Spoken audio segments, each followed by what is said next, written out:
अनुराग टाक biology online classes में आपका एक बार फिर स्वागत करता हूं। आज न्यू चैप्टर स्टार्ट कर रहे हैं, चैप्टर नंबर 3। और आज का जो हमारा टॉपिक है उस टॉपिक का नाम है परागण। तो सबसे पहले परागण की परिभाषा समझ लेते हैं कि परागण की परिभाषा किस प्रकार से होती है। आपने पुष्प का नामांकित चित्र पढ़ा है, पुष्प की आंतरिक संरचना पढ़ी है। तो परागण की परिभाषा बड़ी सिंपल है। परागकोश होता है, उसके अंदर क्या पाए जाते हैं? परागकण पाए जाते हैं, है ना।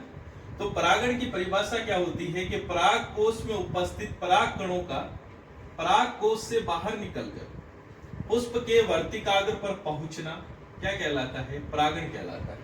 यानी परागकण निकलकर अगर वर्तिकाग्र के ऊपर आ रहे हैं तो वर्तिकाग्र के ऊपर आने की जो क्रिया होती है उसको हम किस नाम से जानते हैं?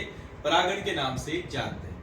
यह जो परागण होता है यह मुख्य रूप से दो प्रकार का होता है। पहला आता है स्वपरागण और दूसरा जो इसका प्रकार होता है उसको हम बोलते हैं परपरागण। स्वपरागण तथा परपरागण। स्वपरागण तथा परपरागण को समझाने के लिए एक डायग्राम बना लेते हैं। ये कोई पादप है और पादप से पुष्प निकले हुए।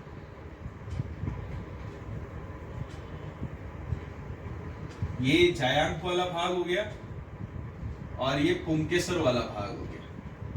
ठीक है, ये केवल डायग्राम आपको समझाने के लिए बनाया जा रहा है कि स्वपरागण और परपरागण होता क्या है। उसी पादप के ऊपर एक दूसरा फ्लोवर और है और जिसके अंदर भी जायांक है और क्या है? पुंकेसर।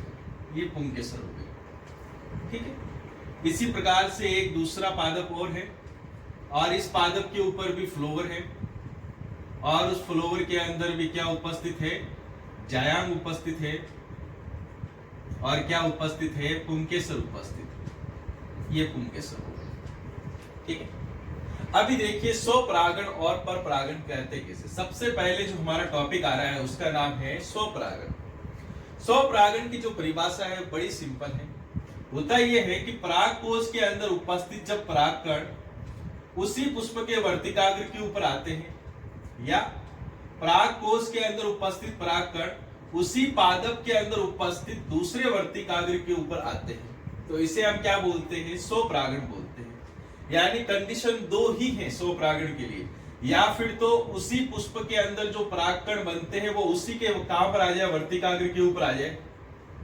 अगर उसी पुष्प के वर्तिकाग्र पे नहीं आता है तो उसी पादप के ऊपर जो दूसरा पुष्प उपस्थित है उसके वर्तिकाग्र के ऊपर भी वह अगर चला जाता है तो उसे हम किस नाम से जानते हैं? स्वपरागण के नाम से जानते हैं। इसी के आधार पे स्वपरागण के दो प्रकार आपके सामने आ रहे हैं। पहला जो इसका प्रकार आपके सिलेबस के अंदर देखने को मिलता है उसका नाम है स्वयुग्मन। पहला जो प्रकार इसका देखने को मिलता है वो है स्वयुग्मन। स्वयुग्मन किसे बोला जा रहा है? दरअसल स्वयुग्मन परागण उसे कहते हैं जिसके अंदर जिस पादप के अंदर फ्लोवर लगा हुआ है उसी फ्लोवर के परागकण उसी पुष्प के वर्तिकाग्र के ऊपर आते हैं तो उसको हम क्या बोलते हैं? स्वयुग्मन बोलते हैं। यानी पुष्प में उपस्थित परागकणों का उसी पुष्प के वर्तिकाग्र के ऊपर आना क्या कहलाता है? स्वयुग्मन कहलाता है। दूसरा जो इसका प्रकार है उसका नाम है सहजात पुष्पीय परागण। सहजात पुष्पीय परागण। सहजात पुष्पीय परागण क्या होता है? देखिए, सहजात पुष्पीय परागण के अंदर जब किसी पुष्प के अंदर उपस्थित परागकण उसी पादप के अंदर उपस्थित किसी दूसरे वर्तिकाग्र के ऊपर आते हैं तो इसे हम क्या कहते हैं? सहजात पुष्पीय परागकण कहते हैं। यानी पुष्प इसके अंदर कितने हो गए? दो जुड़ जाते हैं, लेकिन पादप इसके अंदर क्या रहता है? एक ही रहता है। एक पुष्प के परागकण दूसरे पुष्प के वर्तिकाग्र के ऊपर आते हैं तो इसको हम क्या बोलते हैं? सहजात पुष्पीय परागण कहते हैं। नेक्स्ट इसके अंदर जो आपका टॉपिक आ रहा है वो है स्वपरागण के कुछ अनुकूलन होते हैं। यानी कुछ फ्लोवर के अंदर, कुछ पादपों के अंदर ऐसे अनुकूलन पाए जाते हैं जिसके कारण से उनमें केवल और केवल क्या पाया जाता है? स्वपरागण ही पाए जाते हैं। तो डिस्कस करते हैं कि इनके अंदर कौन कौन से अनुकूलन पाए जाते हैं। सबसे पहला जो आपके अनुकूलन आ रहा है उसका नाम है उभयलिंगता। पहला जो आ रहा है उसका नाम है उभयलिंगता। उभयलिंगता, जैसा कि इसके नाम से पता चल रहा है, उभयलिंगता का मतलब होता है कि ऐसे फ्लोवर या ऐसे पादप जिनके अंदर जायांग और पुंकेसर दोनों ही एक साथ एक ही पुष्प के अंदर उपस्थित है, तो ऐसे पादप क्या होते हैं? उभयलिंगी पादप होते हैं। ठीक है, यानी कहने का मतलब ये है कि एक ही फ्लोवर के अंदर अगर जायांग भी उपस्थित है और पुंकेसर भी उपस्थित है, तो नॉर्मल है कि अगर दोनों एक साथ उपस्थित है तो इसके परागकण की ज्यादातर संभावना क्या है कि वह उसी पुष्प के वर्तिकाग्र के ऊपर आते हैं। यानी कहने का मतलब केवल और केवल इतना सा है कि कोई फ्लोवर अगर द्विलिंगी है तो उनके अंदर 100 परागण की संभावना क्या रहती है? अधिकतम रहती है। दूसरा जो अनुकूलन आ रहा है उस अनुकूलन का नाम है समकाल परिपक्वता। समकाल परिपक्वता। देखिए, समकाल परिपक्वता का मतलब क्या? इसके नाम से वैसे पता चल गया होगा आपको। यानी पुष्प के अंदर जायांग और पुंकेसर अगर ये दोनों एक ही टाइम पीरियड के अंदर अगर परिपक्व होते हैं, जायांग भी उसी टाइम पीरियड पे परिपक्व हो जिस टाइम पर पुंकेसर परिपक्व हो रहा है, तो दोनों अगर सेम टाइम पीरियड पर अगर परिपक्व हो रहे हैं तो तुरंत इससे परागकण निकलकर कहां पर आएंगे? वर्तिकाग्र के ऊपर आएंगे, और वर्तिकाग्र भी क्या हो चुका? परिपक्व हो चुका है, तो तुरंत इससे किसका निर्माण होना स्टार्ट हो जाएगा? पराग नलिका का निर्माण होना स्टार्ट हो जाएगा। इस प्रकार से इसमें कौन सी क्रिया हो जाएगी? निषेचन की क्रिया हो जाएगी। कहने का मतलब केवल इतना, अगर कोई पुष्प है, अगर उसके अंदर पुंकेसर और जायांग दोनों एक ही टाइम पीरियड के अंदर अगर परिपक्व होते हैं तो उनमें भी कौन सा परागण देखने को मिलता है? 100 परागण ही देखने को मिलता है। तीसरा जो इसका अनुकूलन आपके सामने आ रहा है उसका नाम है अनुनामिलियता। अनुनामिलियता। अनुनामिलियता। अनुनामिलियता का मतलब होता है ज्यादातर इस प्रकार के परागण के अंदर, यानी 100 परागण के अंदर यह जो अनुकूलन होता है यह बहुत ज्यादा कारगर होता है। अनुनामिलियता के अंदर क्या होता है कि जो फ्लोर होता है उसके अंदर जायांग भी उपस्थित होता है और पुंकेसर भी उपस्थित होता है, लेकिन इस पुष्प की विशेषता होती है कि यह पुष्प कभी खुलता नहीं है, हमेशा क्या रहता है? बंद ही रहता है ना। जिसके कारण से इसी के अंदर क्या पाए जाएंगे? जायांग पाया जाएगा, और इसी के अंदर क्या पाया जाएगा? पुंकेसर पाया जाएगा।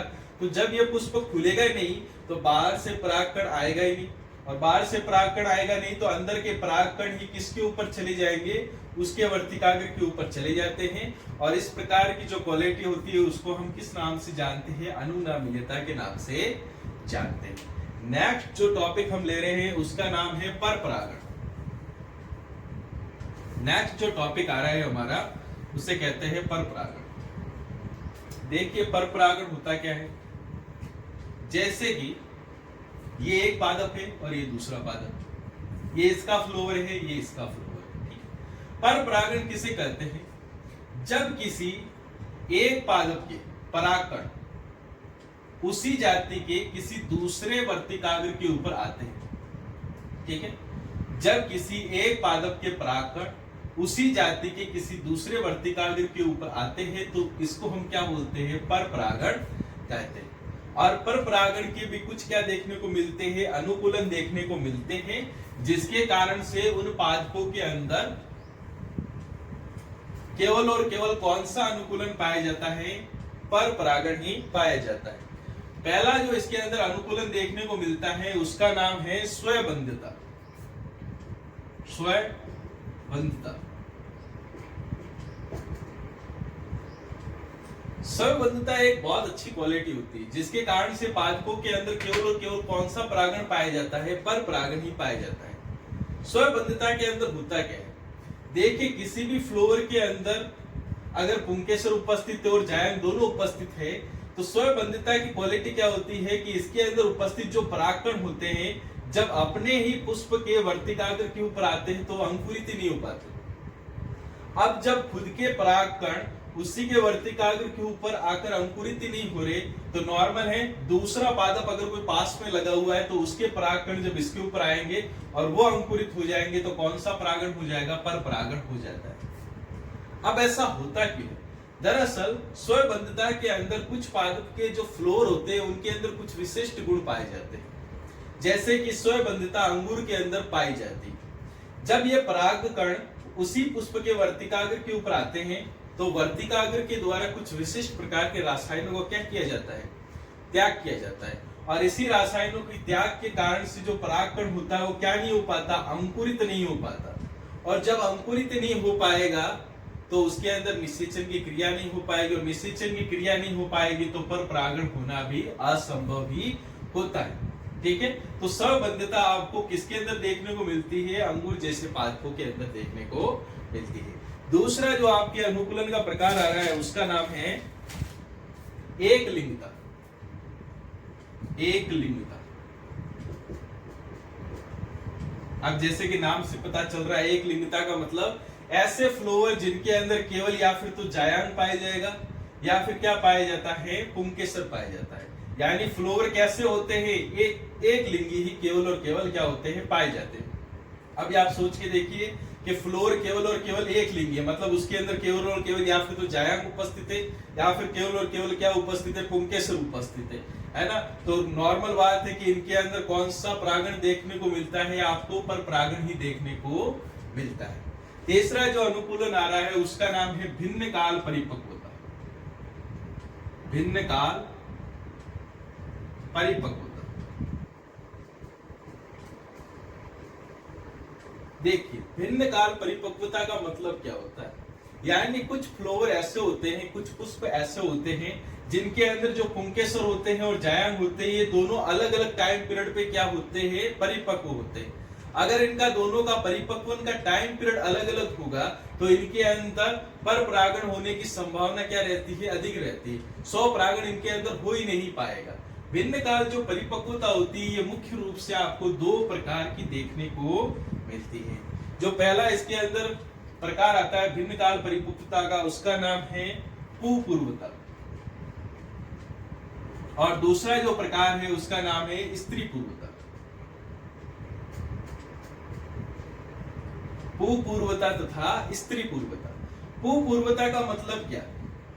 यानी ऐसा फ्लोवर जिनके अंदर पुंकेसर पहले क्या हो जाए? परिपक्व हो जाए और जायांग बाद में परिपक्व होता है तो ऐसा फ्लोवर क्या कहलाता है? पुपूर्वता वाला फ्लोवर कहलाता है। स्त्री पूर्वता का मतलब क्या होता है कि मतलब ऐसे फ्लोवर जिनके अंदर जायांग पहले क्या हो जाए? परिपक्व हो जाए और पुंकेसर थोड़ा लेट परिपक्व होते हैं तो ऐसे फ्लोवर क्या कहलाते हैं? स्त्री पूर्वता फ्लोवर कहलाते हैं, है ना। अगर ये दोनों अगर इसके अंदर पुष्प के अंदर होने की संभावना रहती है तो उसके अंदर फिर कौन सा परागण नहीं हो पाता?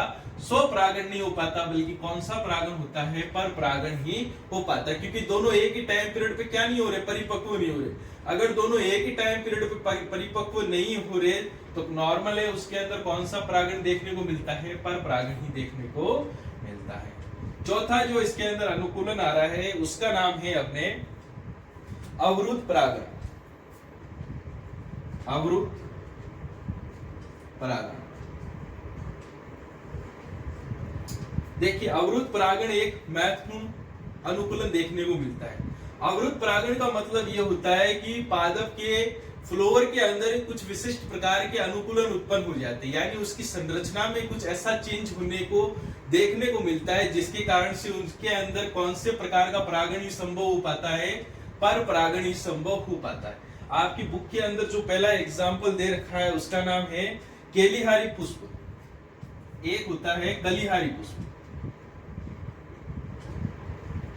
इस कलिहारी पुष्प की विशेषता यह होती है कि इसके अंदर जो परागकोश होता है वो इतनी तेजी से क्या करता है? फटता है, जिसके कारण से इसके जो परागकण होते हैं वो बहुत दूर दूर क्या हो जाते हैं? बिखर जाते हैं। अब परागकोश इतनी तेजी से फटा के परागकण क्या हो गए? बहुत दूर दूर फैल गए। अब बेचारा ये तो कौन सा था? पास में था। जायांग एकदम निकट होने के बावजूद भी यह परागकण उस तक तो नहीं पहुंच पाए, बल्कि दूर दूर तक क्या हो गए? फैल गए, जिसके कारण से इसके अंदर कौन सा परागण देखने को मिलता है? पर परागण ही देखने को मिलता है। नेक्स्ट जो आपका अनुकूलन आ रहा है उसका नाम है विषम वर्तिकात्व। नेक्स्ट जो अनुकूलन आ रहा है उसका नाम है विषम वर्तिकात्व। विषम वर्तिकात्व।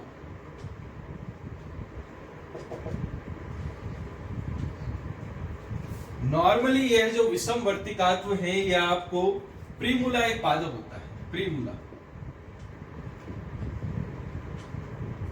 पादप। इस प्रीमूला पादप की एक विशेषता होती है कि इसके अंदर दो प्रकार के क्या लगते हैं, पुष्प लगते हैं। एक पुष्प ऐसा होता है जिसके अंदर जायांग की जो लंबाई होती है या फिर वर्तिका की जो लंबाई होती है वो बहुत अधिक होती है और पुंकेसर क्या होते हैं, काफी छोटे छोटे होते हैं ऐसे। और दूसरा फ्लोर ऐसा लगता है जिसके अंदर पुंकेसर की लंबाई बड़ी अधिक होती है और जायांग या वर्तिका कैसी होती है, बड़ी छोटी सी होती है। अब दोनों के अंदर साइज का डिफरेंट इतना ज्यादा देखने को मिलता है, इतनी साइज इनकी एक दूसरे से बड़ी अलग होती है, जिसके कारण से इन दोनों के अंदर कौन सा परागण नहीं हो पाता, स्वपरागण नहीं हो पाता। अगर इनमें स्वपरागण नहीं हो पाएगा तो फिर इसमें कौन सा परागण देखने को मिलता है, पर परागण ही देखने को मिलता है।